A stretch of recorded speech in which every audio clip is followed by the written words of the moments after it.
성경 전체에서 제가 어릴 적부터 들었던 그 말씀 가운데 가장 많이 들은 말씀을 꼽으라고 하면 요한복음 3장 16절일 겁니다. 어렸을 때 참 이 찬양을 많이 했던 것 같아요. 하나님이 세상을 이처럼 사랑하사, 정말 하나님이 우리를 사랑하신다. 우리를 예수 안에서 구원하셨다. 이 말씀을 듣고 자랐습니다. 저뿐만 아닐 거예요. 요한복음 3장 16절은 예수님을 믿는 모든 사람들이라면 다 알고 귀하게 여기는 말씀일 겁니다. 성경 전체에서 가장 유명한 구절인 거죠. 예수 믿지 않는 사람들도 아는 사람들이 있어요. 요한복음 3장 16절은. 왜냐하면 전도하면 하도 많이 들어가지고 사람들이 알고 있는 거죠. 이 말씀에는요, 복음에 대한 가장 뛰어나고도 감동적인 요약이 이루어져 있기 때문입니다. 성경 전체에 그 함축되어져 있는 하나님의 그 러브 스토리가 여기에 완전히 요약되어 있는 거죠. 엑기스로.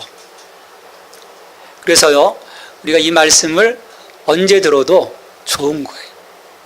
언제 읽어도 위로가 되는 그런 그 약속의 말씀입니다.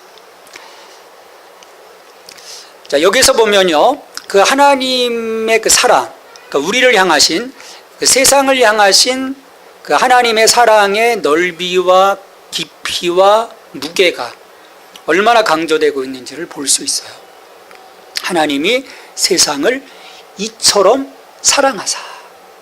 이처럼이라고 하는 말을 쓰시죠. 헬라어로 이제 후토스, 부사인데, 이처럼. 그건 뭐냐면, 그 세상을 향하신 하나님의 그 사랑의 분량과 정도를 얘기하는 거예요. 굉장히 이처럼이라는 말 하나에 함축된 의미가 굉장히 큰 거예요. 그러니까 우리가 알고 있는 그런 일반적인 그런 사랑이 아니라는 거예요. 내가 예수 믿기 이전에 경험했던 그 사랑이 아니라는 거예요. 하나님의 사랑의 그 정도, 분량, 그것이 정말 우리의 상식을 뛰어넘는, 우리의 생각을 뛰어넘는 특별함이 있다는 거죠. 이처럼 사랑하사. 그러니까 하나님이 우리를 사랑하시기 때문에 자기 독생자까지 내어주신 그 사랑인데, 이게 굉장히 그 느낌이 달라요. 그러니까 정확히 말하면요, 하나님께서 아들을 주실 정도로 사랑하신 것이 아니라는 거예요. 그러니까 우리 되게 하나님이 독생자를 주시기까지 우리를 사랑하셨어.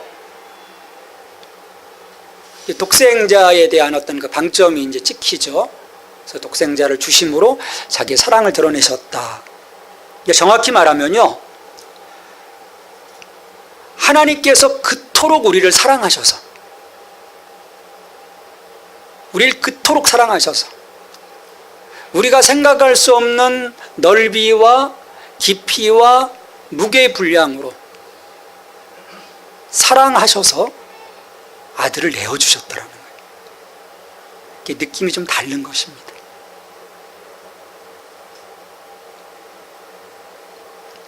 너무 사랑하셨다는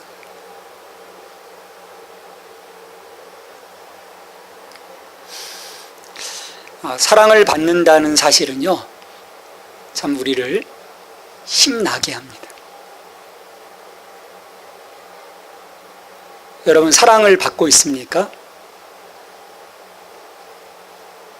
위로부터 오는 그 사랑을 받고 있습니까? 저는 어렸을 적 그렇게 큰 사랑을 받은 그런 그 기억은 많지 않아요. 이 땅에서. 근데요, 하나님이 특별히 저를 사랑하셔서 하나님의 사랑을 꼬맹이 시절부터 보여주셨어요. 어떻게 보면 그 사랑을 힘입어서 여기까지 온 것 같아요. 아, 내가 사랑받고 있구나.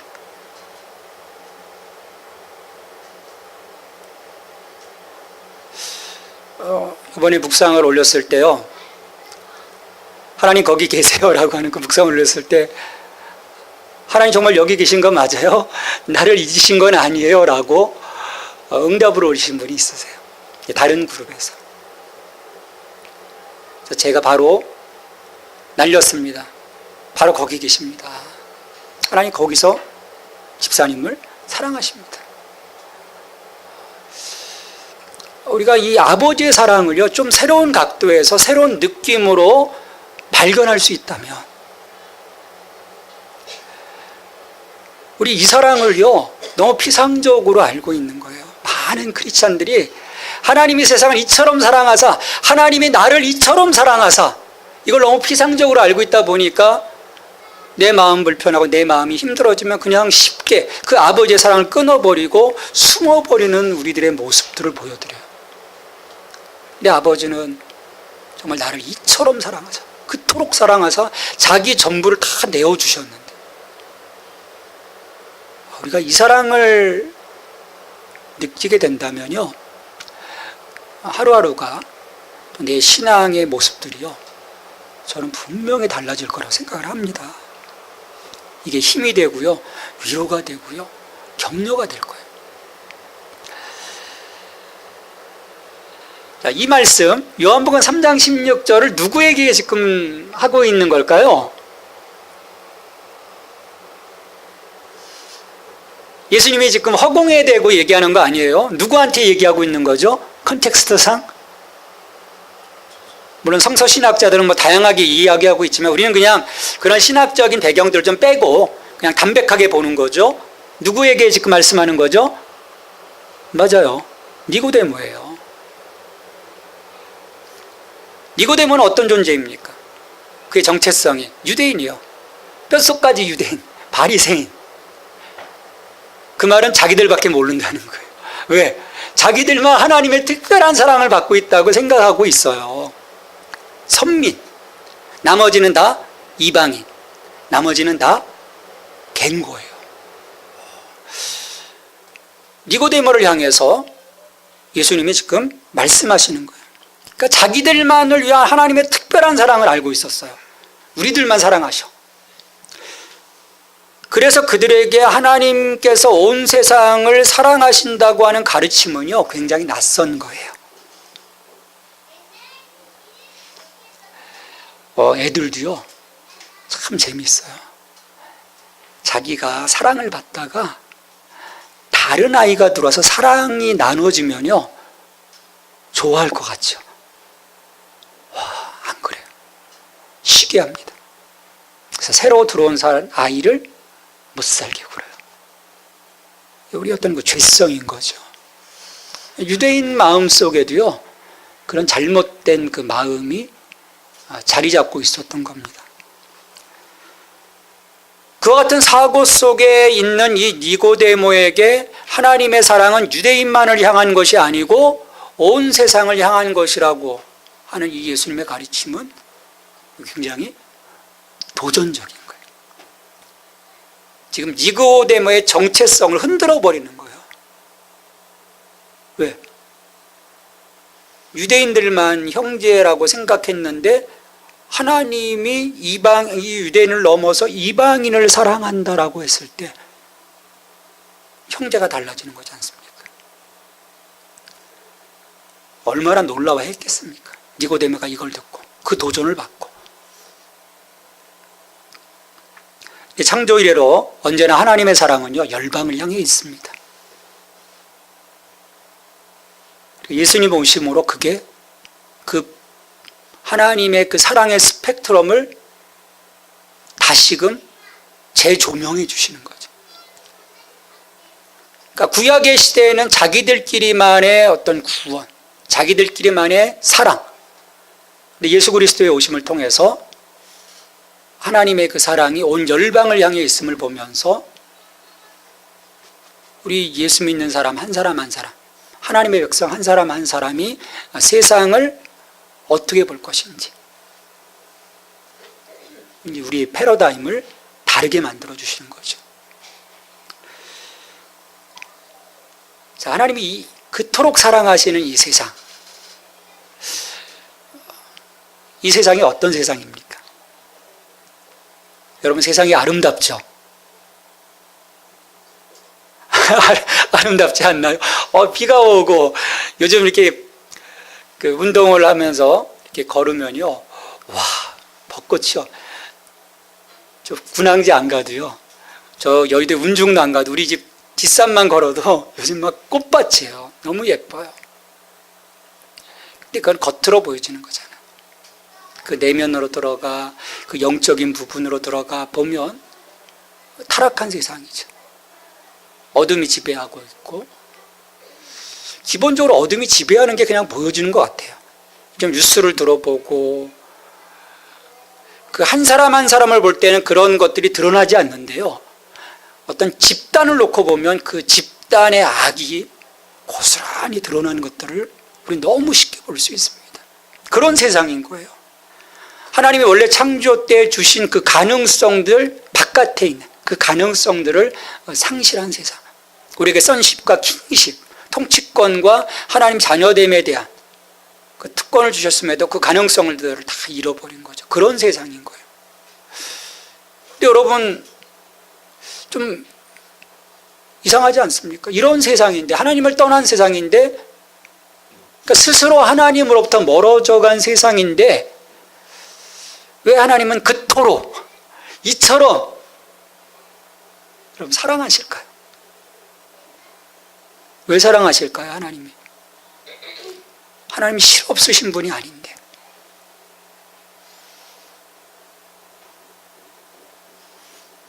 이아미 예소를 왜 사랑하세요? 호연이를 왜 그토록 사랑하세요? 미치도록 사랑하시죠? 왜 사랑하세요? 알 거예요. 총각들은 잘 몰라요. 빨리 결혼해야 돼요. 아버지의 마음이에요. 내가 너를 낳았다. 오늘날 내가 너를 낳았다.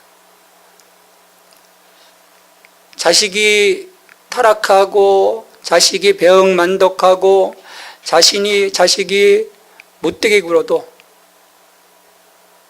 부모는 부모인 거예요. 내 새끼인 거거든요.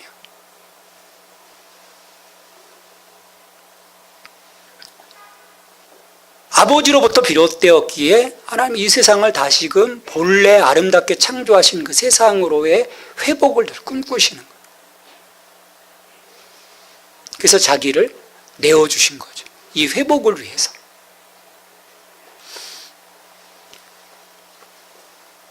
그래서 그의 인간의 어떤 그 죄와 불순종 때문에 우리들이 당해야 할 그 모든 고난과 고통을 예수 그리스도가 담당하도록 하신 것입니다. 우리가 사순절을 지금 지나왔고 오늘 종료주일입니다. 이번 주간을 우리가 이제 고난 주간이라고 하죠. 예수님께서 그 골고다 언덕에서 우리의 어떤 그 죄와 우리의 이 사망의 문제를 해결하시기 위해서 스스로 자기를 내어 던지시는 그 주간인 거예요.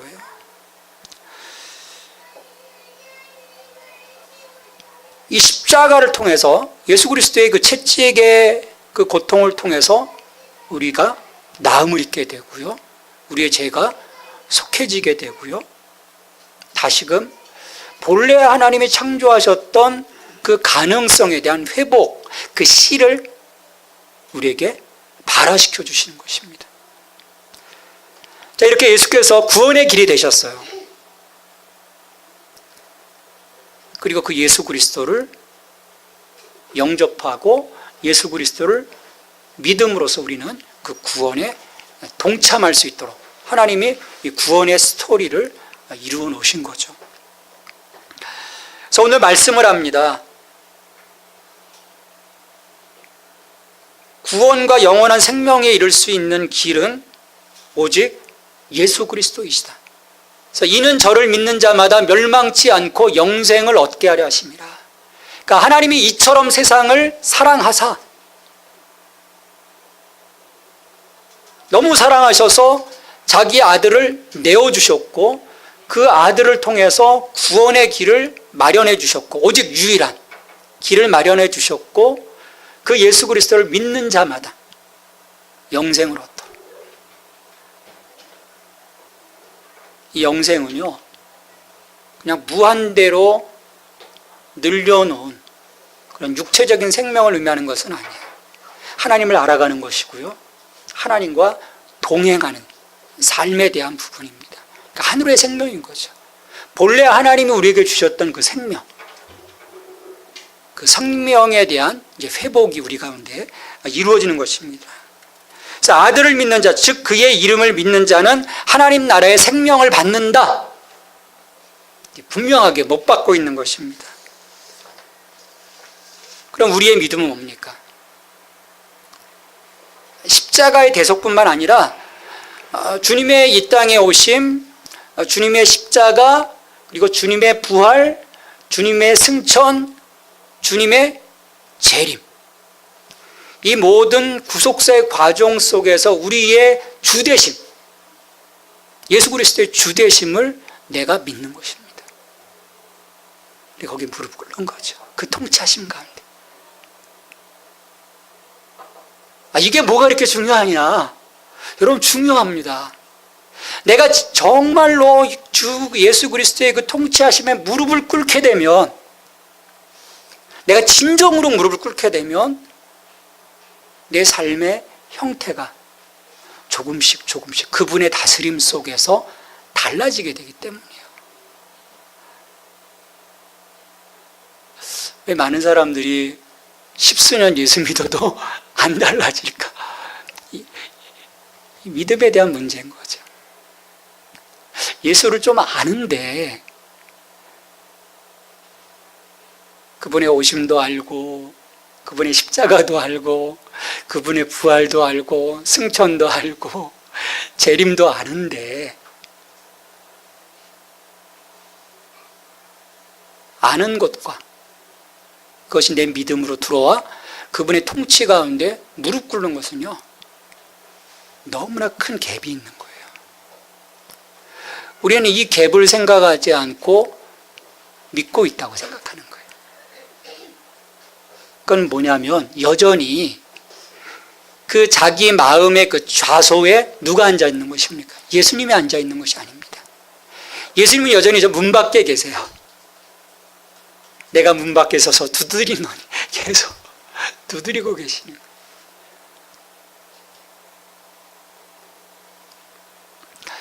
하늘의 생명은 오직 예수님을 향한 믿음으로 누리게 되는 것입니다. 그분의 주되심, 그것을 내가 철저하게 믿는 거예요.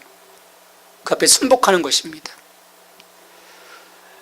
근데 이 니고데모를 우리가 생각해 보면, 이 바리새인인 이 니고데모를 비롯한 유대인들은 하나님이 인간의 선한 삶이나 기도나 신앙심, 이런 것들에 의해 보상으로서의 구원을 주신다라고 믿어요. 그래서 그렇게 열심히 하는 것입니다.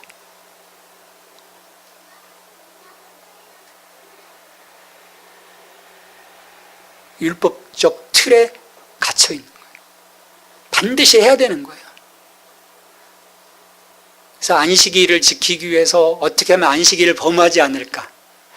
그래서 얼마를 가다 쉬어야 되고, 그래서 자기가 5일을 가야 10일을 가야 되는데, 그러면 그 전날, 안식일 전날 5일까지 가서 거기에 앉을 자리를 마련해 놓고 돌아와서 가서 쉬었다가 다시 또 가고, 예루살렘 그 안식일 유대인 전용 엘리베이터를 타면요, 그게 20층짜리지 않습니까? 그러면 20층이요 그냥 자동으로 천천히 열렸다 자동으로 닫혔다 세팅이 돼 있어요. 누르지 않게 돼 있습니다. 왜? 버튼 누르면 안식일을 범하는 거예요. 왜 그렇게 사는지 모르겠어요. 착각하는 거죠. 그건 뭐냐면요, 하나님께 청구서를 내놓고 보상을 청구할 수 있다고 믿는 거예요. 하나님, 내 신앙생활의 청구서, 저 이렇게 했고요, 이렇게 했고요, 이렇게 했고요, 이렇게 했어요. 주님, 저에게 이것 주세요. 근데 알게 모르게요, 많은 사람들이 이렇게 신앙생활을 하고 있습니다. 하나님께 청구서를 내밀어요. 우리 아이들 참 잘했어요. 상 받듯이. 전에 어린이집에서 보니까요, 아이들이 참 잘했어요 미치니까요, 와, 그거 받으려고 다른 게 목적이 아닌 거예요. 상 받으려는 목적에 애들이 열심히 하는.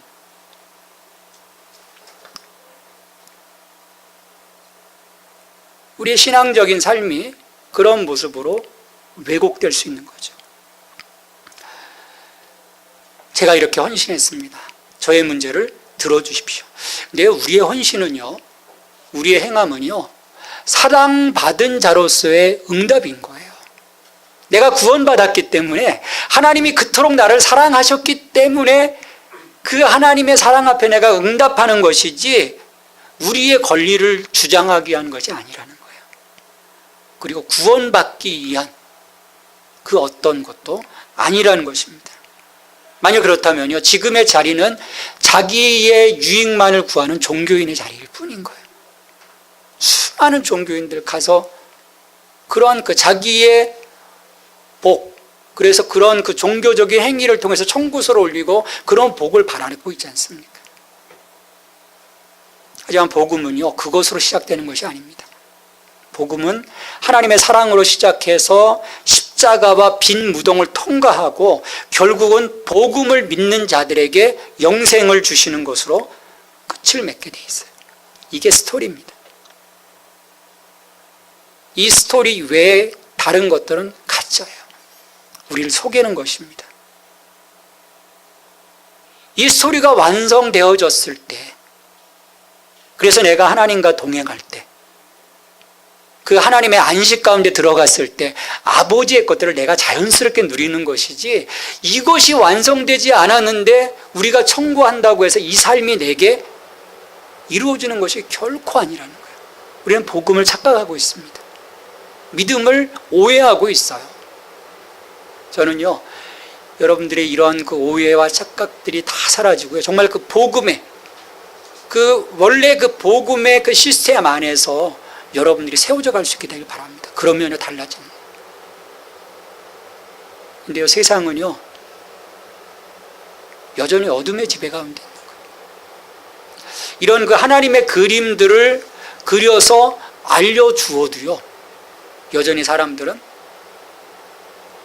어둠 속에 있기를 좋아합니다.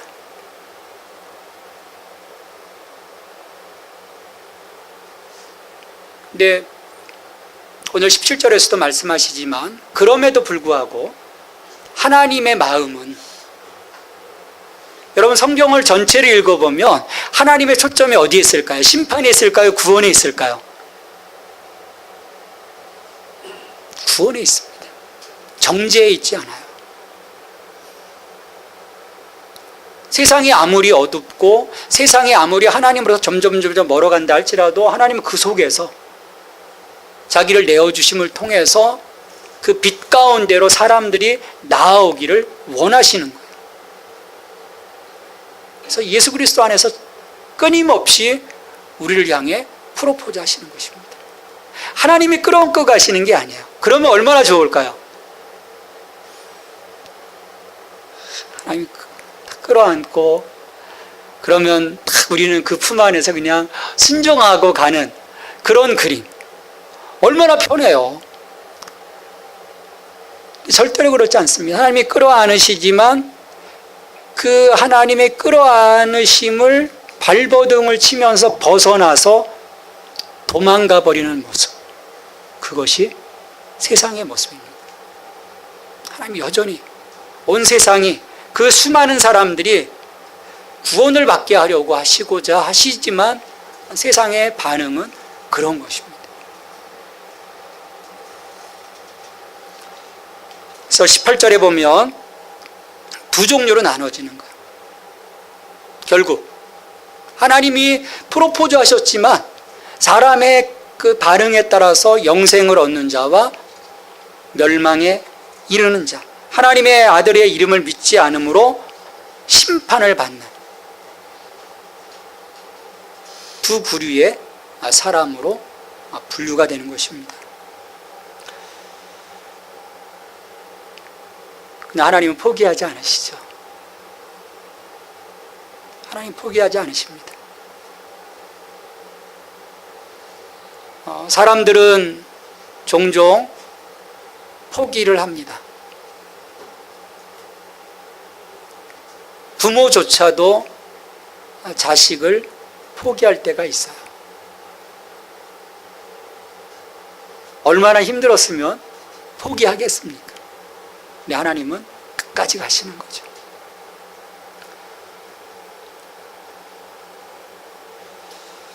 그것을 위해서 예수님은 이 땅에 메시아로 오셨습니다. 이 세상을 회복시키시기 위해서. 아니라고 손사래를 친다고 할지라도 하나님이 세상을 이처럼 사랑하시기 때문에 예수님은 메시아로 오셨습니다. 이런 복음은요, 권고사항이 아니에요. 복음은 절대로 권고사항이 아닙니다. 세상을 향한 선포예요. 유앙겔리온. 로마의 지배 아래에 있는 모든 식민지들, 제국들이요, 이제는 새로운 황제가 등극했다. 이 황제에게 복종하라. 선포하는 것입니다. 그게 유앙겔리온이에요. 하나님은 예수님을 통해서 선포하시는 거예요. 하나님의 나라가 임했다. 때가 찼다. 회개하여라. 복음을 믿어라. 이게 권고사항이 아닙니다. 선포인 거예요. 하나님이 세상을 이처럼 사랑하사 독생자를 주셨지만 그 사랑을 받는 것은요, 우리들입니다. 내가 어느 길에 설 것인지, 영생의 길에 설 것인지, 멸망의 길에 설 것인지.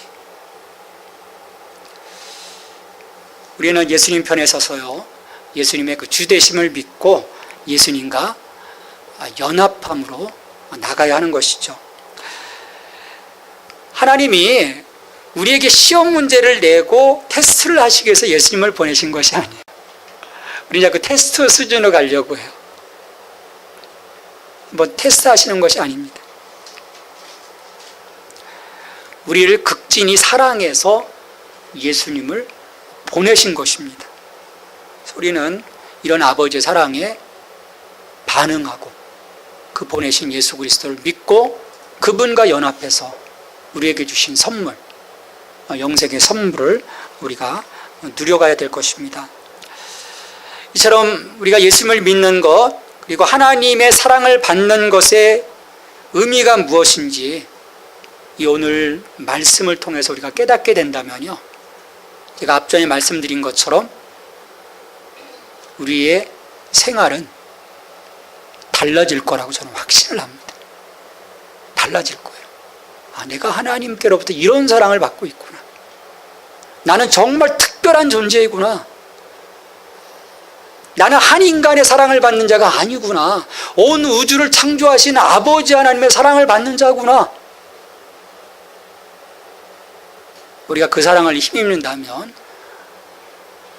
그 어떤 것도 우리가 넘어서지 못할 것들이 없을 거라고 확신을 합니다. 그리고 이 아버지의 사랑으로부터 내가 그 사랑에 반응하여 그분과 연합해 있다면 이 사랑으로부터 끊어낼 어떤 것도 없다라고 성경은 분명하게 선포를 해요. 이 말씀이 오늘 여러분들에게 힘이 되고 위로가 되고 앞으로 살아감의 그 소망의 근거가 될 수 있게 되기를 주님의 이름으로 축원합니다. 하나님, 저희들을 사랑하시고 저희들을 주목하여 주시고 저희들을 하나님의 자녀 삼아 주시고 오늘 예수 그리스도 안에서 함께 동행하여 주심을 감사드립니다. 주님, 이 사랑을 매일매일 기억하면서 살게 하여 주시옵소서. 이 사랑의 힘으로 살아가게 도와주시옵소서.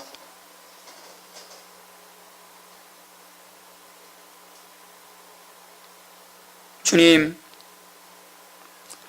우리 사랑받는 자임을 늘 기억하고 우리를 통해서 이 사랑이 흘러갈 수 있는 또한 축복의 통로로 삼아 주시옵소서. 예수 그리스도 안에서 이 사랑을 이루어 주셨사오니 주님, 왕이신 예수 그리스도 그분과 연합하며 그분의 통치하심 가운데 오늘도 무릎 꿇게 하시고,